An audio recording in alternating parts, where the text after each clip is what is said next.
This is the National News Desk, America's News Now, and it is the final stretch before Election Day. We're keeping an eye on 4 high-profile races in states where polls are tightening and candidates could not be further apart on some of the biggest issues.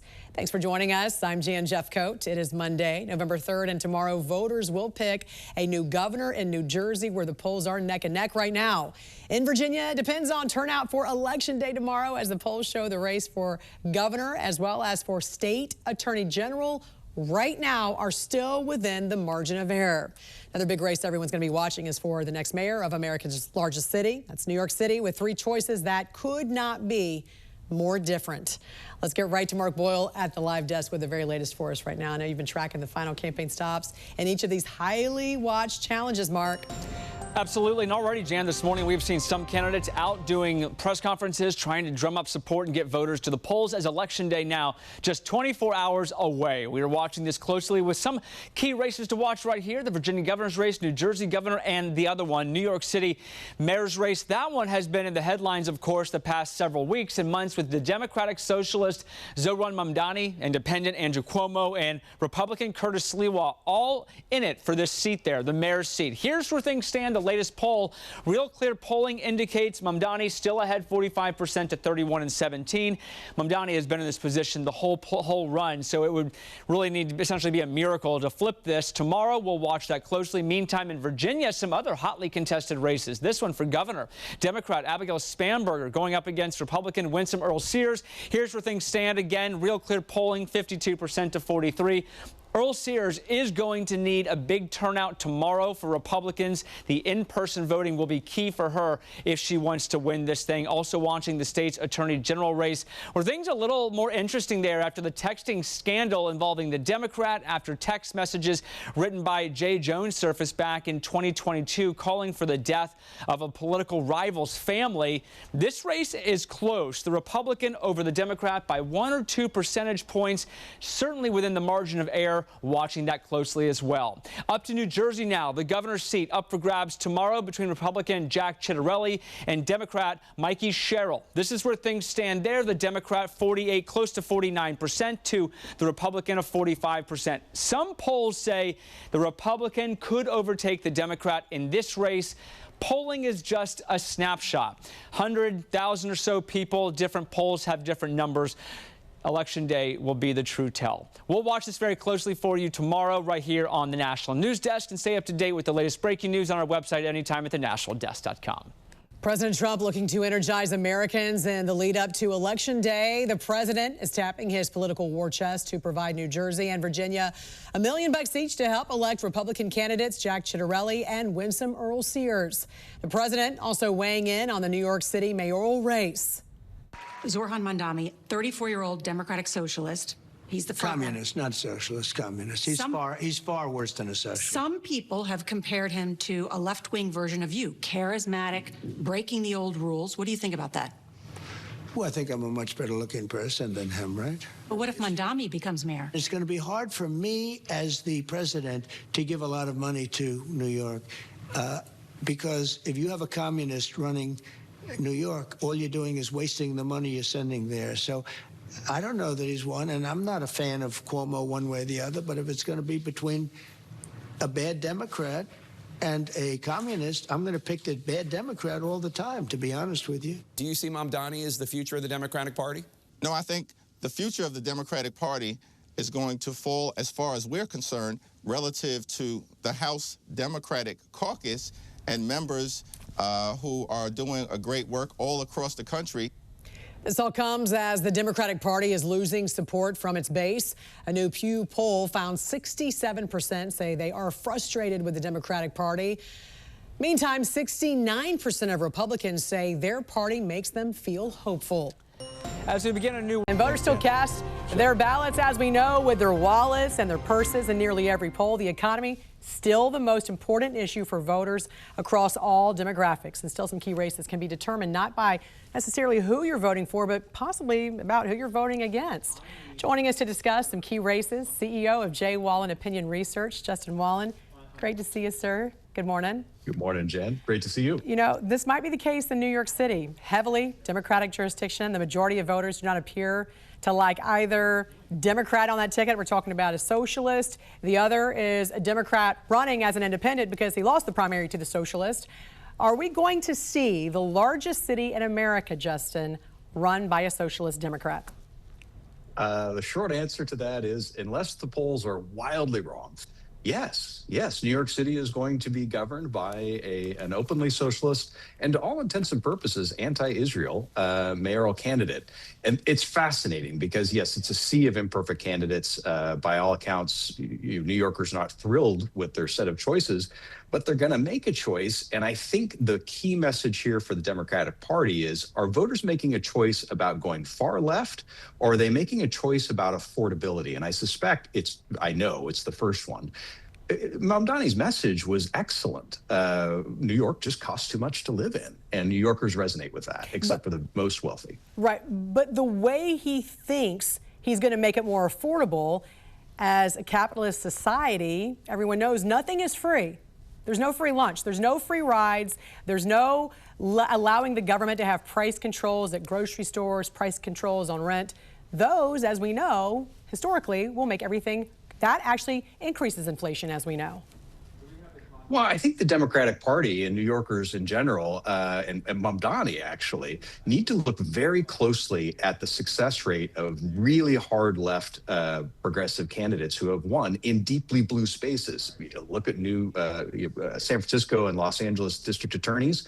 Highly progressive policies that were enacted failed miserably, and they were ejected from their seats and replaced by much more right-leaning candidates. So in practice, this is going to be very interesting to see play out. Even in the deepest blue of blue, I don't think it's going to be palatable. Right, and we know these races obviously serve as a referendum, for the party that's not at the White House. So the Democratic Party, which seems to still be searching for some cohesion and messaging. So do they need to win by a large margin in places like Virginia and New Jersey, those two closely watched races? Yeah, they really do. I mean, in these off-cycle elections, as you know, the tide tends to go against the party that's in power.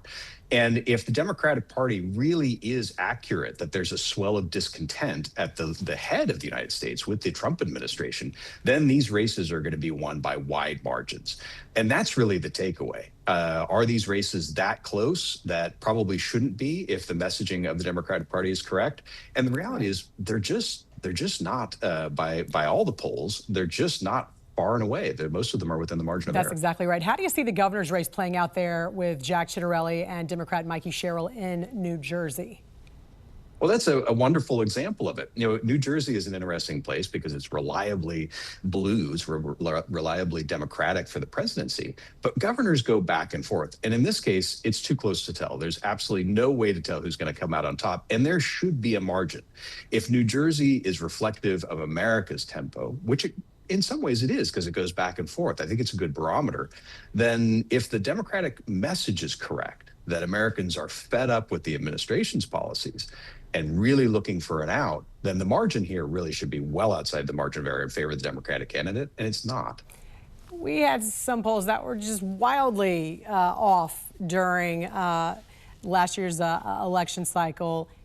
Is there a reason why we're seeing so much discrepancy, do you think, in polling these days? Yes, that's a long conversation. But the key here for poll watchers is to look at averages because that weeds out the outliers. There are a lot of outliers, and that's a challenge. There are challenges with methodology. The key issues with my particular world are finding people who are willing to talk. And if you do it correctly, then it actually comes back. The funny thing about correct polls is most of those are internal. And a lot of the public polling, which we see and we go by as barometers, those actually have to deal with price restrictions. Interesting. So, you mean, when you say internal polls, you mean the candidates conducting their own polls. Those tend to be very accurate. I agree with you on that. Now, there's already been plenty of early voting. So how important is today? What does a big turnout at the polls mean for both parties? Who's likely to benefit? In this case, if we have a big turnout, I think Republicans are going to benefit because the mantra is that frustration and anger drives turnout. And if this is the case, as it typically is in a midterm, then the opposing party is going to prevail because of that. I don't think that's the dynamic today. I think if we see a higher turnout, it's going to benefit Republicans. But I could very well be wrong. But by all intents and purposes, the way this is panning out, I think that Republicans are actually, even if they lose in races, I think they're positioned pretty doggone well. We're not seeing this enormous, widespread disaffection that we're apparently supposed to see if we're going to believe the Democratic pundits. That's so true. CEO of J. Wallen Opinion Research, Justin Wallen. Great to see you, sir. Thanks for joining us. Great to see you. The elections today will have a big impact on policing, the crime crackdown, and how the law is enforced as some local jurisdictions continue the battle against the crime crisis, criminal illegal aliens, and soft on crime policies. From New Jersey to Virginia and New York City, it's a day that's going to have far-reaching consequences for all law enforcement. Joining us now to discuss is retired FBI Special Agent in Charge and former Superintendent of the Chicago Police Department, Jody Weeks. Good morning to you, sir. A critical day for the largest city in the country, New York City, nearly 9 million folks there. And if you look at the polls, Zohran Mamdani obviously in the lead. What impact will this have on law and order? What concerns you most? Yeah, Jan, great to see you. Whenever there's an election, there's going to be change. You can just expect that. Cops don't like change. It creates unknown. Unknown then is replaced with rumors and conspiracy theories, but that's going to normally happen. The other thing that you can always count on, usually, a new mayor, a new police chief. Trust me, I know how that can happen. But talking about Mamdani, let's look at this.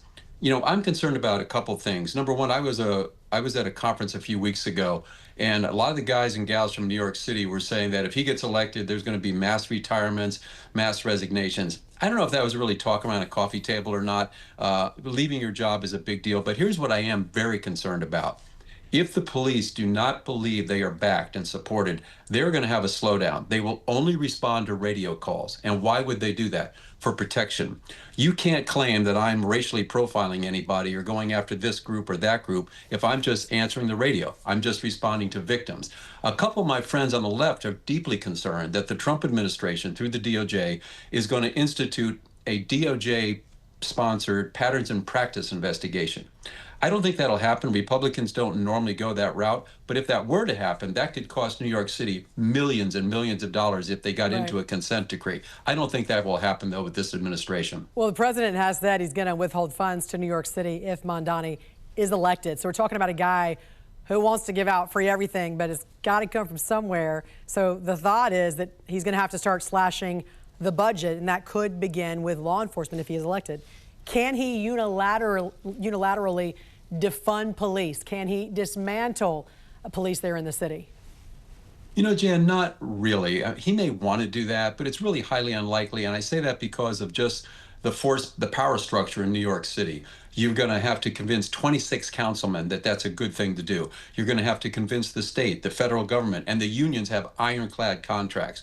But what he could do is if officers leave, either through retirement or resignations, he could just let them go out by attrition and not replace them. And if you're trying to save money, I know NYPD has massive overtime, so he could put caps on that. But NYPD does not have to worry about them being dismantled by this mayor. In New Jersey, Jack Ciattarelli seeming to be getting ahead of Mikey Sherrill in some polls. What are the primary differences between these two candidates when it comes to law enforcement? Yeah, it's a little bit more subtle. The big issue, there's two big issues, immigration and then the qualified immunity for police officers. Sherrill has said she doesn't want much cooperation between the locals and the ICE officers. She wants to build community trust, and she thinks that would hurt it. Ciattarelli, he is all in on getting rid of sanctuary city status. He wants to mandate ICE and local cooperation. And if an agency in New Jersey doesn't go along with it, he's going to cut their funds. The other issue is a little more subtle. It's kind of a gray area with Sherrill because she has voted against qualified immunity for police officers in the past. She's kind of backed off that. Now, good news for the cops, Jack is all in for qualified immunity. So that's the primary differences I see in New Jersey. And very quickly, too, it was widely circulated a few weeks back. Mikey Sherrill wasn't able to walk with her graduating class at the U.S. Naval Academy, the graduation, because of a cheating scandal there. Will that hurt her with police officers? Will that hurt her with law enforcement? It should hurt her with everybody, Jan. I mean, I think we should expect honesty in our politicians. We should demand it. Now, she wasn't found guilty of cheating, but she did not report it. So that's a big deal of the Service Academy, not to report wrongdoing. So as you might guess, Jack has hit her up really hard, trying to impugn her integrity and attack her credibility. Yeah, and sometimes not reporting it is just as bad, right? You're just as guilty by not blowing the whistle on something you know all about. Retired FBI Special Agent in Charge and former Superintendent of the Chicago Police Department, Jody Weiss. Great to see you, sir.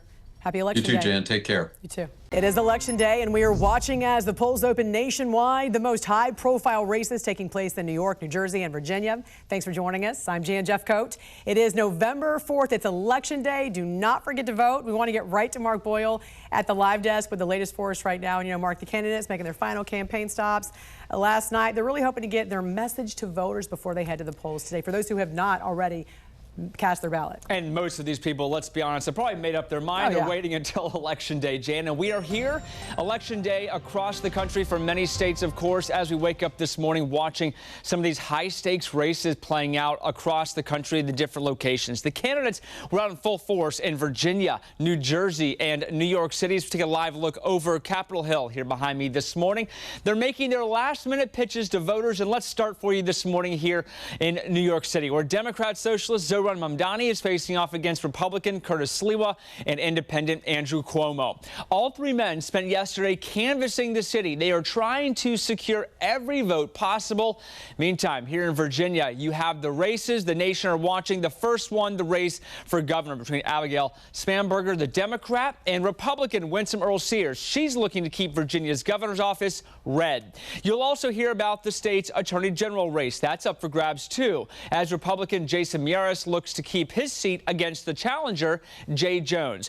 The Democrat, Jay Jones, looking to overcome his texting scandal that blew up really a few weeks ago, where his private text messages became public, where he called for the death of a former political rival's family. They were made public, so he's been challenging that. Finally, this morning in New Jersey, the other big race we're watching for you. Take a live look over Ocean City here behind me, the sun coming up there.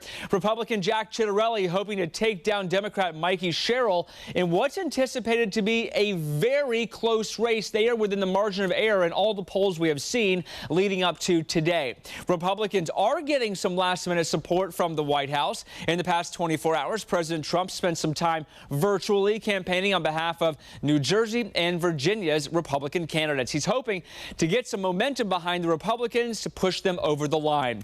We're going to watch the very latest for you this morning as polls start to open in different locations. For updates throughout the day and tonight, visit our website anytime at thenationaldesk.com. All right. A new report out this morning shows there could be major financial fallout and a mass exodus from New York City if Mamdani gets elected. According to a survey conducted by JL Partners, 9% of New Yorkers said they would definitely move out. Another 25%, or 2.12 million, said they would consider leaving. At the same time, top business leaders are warning of the financial consequences if Mamdani gets into office and enacts his radical socialist policies. Yesterday, billionaire Elon Musk officially endorsed independent candidate Andrew Cuomo just days after slamming Mamdani's policies on the Joe Rogan podcast. I mean, you got to hand it to him. Like he can light up a stage, but he has just been a swindler his entire life. If Mamdani's policies are put into place, especially at scale, it would be a catastrophic decline in living standards, not just for the rich, but for everyone, as has been the case with every socialist experiment. And this morning, watchdog groups are also raising concerns about the dire social impacts Mamdani could make with his policies. In a new report, the Institute for the Study of Global Anti-Semitism and Policy stated he has repeatedly declined to condemn the slogan, "Globalize the Intifada," ignoring the fact that the word intifada is synonymous with incitement to kill Jews. Mamdani's rise is the story of how radical anti-Zionism has been repackaged as socialist, populist, progressive politics, and how this ideology now threatens to erode the sense of security for New York's Jewish community.